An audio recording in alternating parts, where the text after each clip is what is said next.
नमस्कार। हिंदी शिक्षण संस्थान में आप सभी का स्वागत है।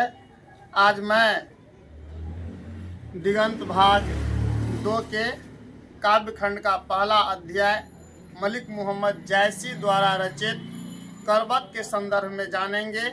मलिक मोहम्मद जैसी भक्ति काल के निर्गुण भक्ति धारा के एक प्रेम मार्गी कवि हैं। आज पहले उनकी जीवनी हम सब जानेंगे, दूसरा वीडियो में करबक पर बात होगी। तो आइए मलिक मोहम्मद जैसी की जीवनी के संदर्भ में जानते हैं करबक और मलिक मोहम्मद जैसी। करबक एक छंद है और मलिक मोहम्मद जैसी एक सूफी कवि हैं। मलिक मोहम्मद जैसी का जन्म 1492 ईस्वी में जायस कब्र अमेठी उत्तर प्रदेश में हुआ। मलिक मोहम्मद जैसी का जन्म जायस कब्र अमेठी उत्तर प्रदेश में 1492 ईस्वी में हुआ और उनका निधन 1548 ईस्वी में हुआ। जैसी का निधन 1548 ईस्वी में हुआ। जैसी के पिता का नाम मलिक शेख ममरेज था और उन्हें मलिक राजे अशरफ के नाम से भी जाना जाता था। जैसी के दो गुरु थे, एक सूफी संत शेख मोहिदी और दूसरा सैयद अशरफ जहांगीर। जैसी के गुरु सूफी संत शेख मोहिदी और सैयद अशरफ जहांगीर थे। जैसी बचपन में ही अनाथ हो गए थे। जैसी बचपन में ही अनाथ हो गए थे। जैसी का आरंभिक जीवन जायस अपने गांव में रहकर खेती किसानी करते हुए व्यतीत हुआ और बाद का जीवन साधुओं फकीरों के साथ भटकते हुए व्यतीत हुआ। जैसी को चेचक हो गया था। चेचक हो जाने के कारण रूपहीन हो गए, कुरूप हो गए, उनका रूप बिगड़ गया, पूरे चेहरे पर चेचक का दाग हो गया, बाईं आंख और कान से भी वंचित हो गए। चेचक के कारण बाईं आंख की रोशनी चली गई और बायां कान से सुनाई नहीं देने लगा। जैसी द्वारा रचित जो प्रमुख कृतियां हैं वे हैं पद्मावत, अखरावट, आखिरी कलाम, चित्ररेखा, कहरानामा और मसला नामा। जैसी जो एक कवि के रूप में इतना अधिक प्रसिद्ध हैं, तो इसका कारण है उनकी प्रसिद्ध अमर कृति पद्मावत। और जैसी की प्रसिद्धि का आधार क्या है? उनकी अमर उज्ज्वल कृति है पद्मावत। पद्मावत करबक शैली में लिखा गया है। पद्मावत करबक शैली में लिखा गया एक अमर कृति है। करबक एक छंद का नाम है। करबक एक छंद है और करबक छंद चौपाई तथा दोहा छंदों के मिलने से बनता है। करबक छंद चौपाई और दोहा छंद के मिलने से बनता है।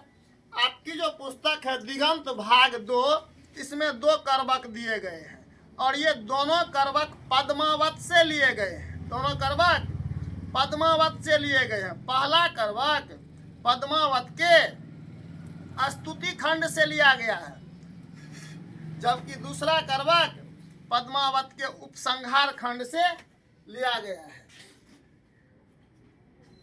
पद्मावत पहला करबक स्तुति खंड से और दूसरा करबक उपसंहार खंड से लिया गया है। पद्मावत अवधी भाषा में लिखा गया है। मलिक मोहम्मद जैसी ही अवधी भाषा के कवि हैं। इनकी जितनी भी कृतियां हैं सभी अवधी भाषा में ही हैं। पद्मावत एक प्रेमाख्यान काव्य ग्रंथ है। पद्मावत एक प्रेमाख्यान काव्य ग्रंथ है। लोक जीवन में प्रचलित प्रेम कथाओं के आधार पर जब कवि छंद में काव्य की रचना करता है तो उसको कहते हैं प्रेमाख्यान काव्य। प्रेमाख्यान काव्य किसे कहते हैं बच्चों? लोक जीवन में प्रचलित प्रेम कथाओं के आधार पर जब कवि छंद में काव्य की रचना करता है तो उसको कहते हैं प्रेमाख्यान काव्य। और यही कारण है कि पद्मावत को प्रेम की पीर के कवि भी कहते हैं, क्योंकि उन्होंने अपने काव्य में प्रेम और प्रेमजन्य विरह से उत्पन्न पीड़ाओं को अभिव्यक्त किया है। तो पद्मावत अवधी भाषा में है। पद्मावत एक प्रेमाख्यान काव्य ग्रंथ है। जैसी को प्रेम की पीर की कवि भी कहते हैं। पद्मावत में चित्तौड़ के राजा रत्नसेन और सिंघल द्वीप की राजकुमारी पद्मावती की प्रेम कहानी का निरूपण है। किंतु इस बीच में दिल्ली के सुल्तान अलाउद्दीन खिलजी के प्रवेश करने के कारण यह त्रिकोण बन जाता है। इसका अंत भी बहुत दुखद होता है। करबक में पहला करबक में जयसी ने स्वयं को चंद्रमा का अवतार बतलाया है और उन्होंने अपनी एक आंख की तुलना दर्पण से की है। करबक में राघव चेतन का उल्लेख है। राघव चेतन रत्नसेन के दरबारी पुरोहित थे।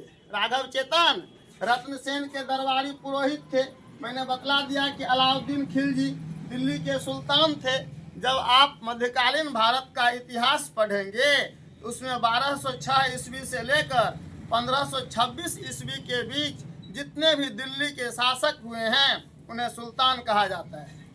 तो आचार्य रामचंद्र शुक्ल, डॉक्टर माता प्रसाद गुप्त सहित अनेक विद्वानों ने जयसी की कृतियों का संपादन जयसी ग्रंथावली के नाम से किया है।